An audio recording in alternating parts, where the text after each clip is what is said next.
We're taking a live look now at a Paris suburb just north of Paris called Saint-Denis. Earlier today, there was a massive raid in that town. You can't tell now because people are going about their business, but I'm sure there is quite a police presence even now. Senior writer for Politico Europe, Pierre Briançon, joins us on the phone now. Pierre, can you hear us? Yes, absolutely. Let me ask you a little bit. We've been talking about this area of this suburb north of Paris and whether or not it's one of those so-called no-go zones and what it's like. Can you characterize Saint-Denis for us? Well, first of all, there's no such thing as a no-go zone in either suburbs of Paris, whether they are north, south, east, or west. So this is definitely an economically challenged neighborhood, but it is also especially near Paris, a pretty middle-class neighborhood. So you have big projects. You have a lot of population from North African origin living there, among others. But I wouldn't qualify it as a no-go zone at all. On the other hand, this is a neighborhood that has suffered through, of course, for the recession, that has seen some rebellions or demonstrations against the police in the past. So it's kind of a lively and restless neighborhood, I'd call it, yes.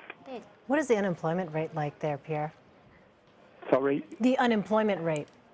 I have no idea, but it's probably much higher than it is in Paris and much higher than it is overall in France. So overall in France, we're looking at 10.5% of the population. I think in the suburbs, you're looking closer to 13, 14%.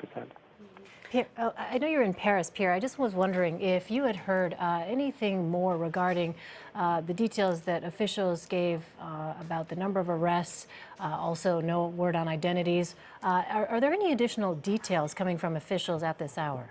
No, the officials are keeping the details close to the vest, and all we have is some media reports that, for example, Reuters said the attackers that were either killed or arrested this morning were planning an attack on the business center called La Défense, which is west of Paris.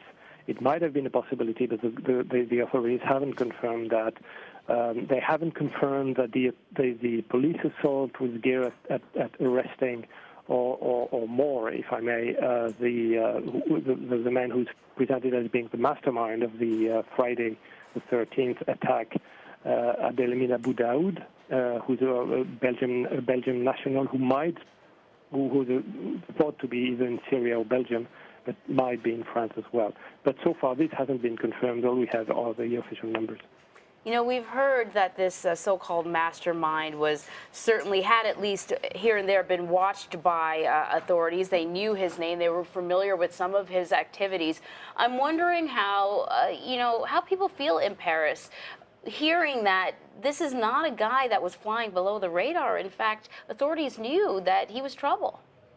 Well, in the rule of law, you can surveil people, you can watch people, but you only catch them when they have done something, or when they're really preparing something that is dangerous or unlawful. And so being watched by the police doesn't mean by itself that the authorities made a mistake or dropped their guard. But, of course, there will be a lot of questions in the days and weeks to come on what did the intelligence service know, whether they could have prepared better for it. This is still pretty much a question mark. Although a lot of people seem to have a lot of certainties about this. That said, just being surveilled and watched by police, or just being controlled by police, like one of the attackers, one of the Friday attackers, was at the border between Belgium and France, doesn't in itself mean that the police failed in its mission. I wonder, Pierre, you're there in Paris, and even as we've seen images of people mourning, we've also seen, obviously, the images from early this morning of the police raid in Saint-Denis. Are people in France generally satisfied with the response by authorities and also their leadership? Because we have seen François Hollande come out very forcefully since the attack on Friday the 13th and talk about the steps that he is taking to try and ensure that there will not be another ISIS attack. We're still under the shock of Friday night's attacks. And so now is definitely not the time for people to wonder whether the government is doing enough or has been doing enough since the Charlie Hebdo attacks in January to do that, although some politicians are trying, of course, to use the opportunity to criticize the government. So far, people are more rallying behind President François Hollande because he has prepared some steps and has announced some steps to try to prevent such events in the future. And so for the moment, we're still in the, I would call it almost the national union phase of the political reaction. And keeping that in mind, you know, the president also announced that he would like to extend the state of emergency 3 months, which seems like a long time. I'm wondering what the attitude is towards that. How do French people feel about being under a state of emergency potentially for 3 months? Well, it depends on whether the government actually uses the powers of the state of emergency. What they want to do is to be able to use a few extraordinary powers that are granted the government under the state of emergency.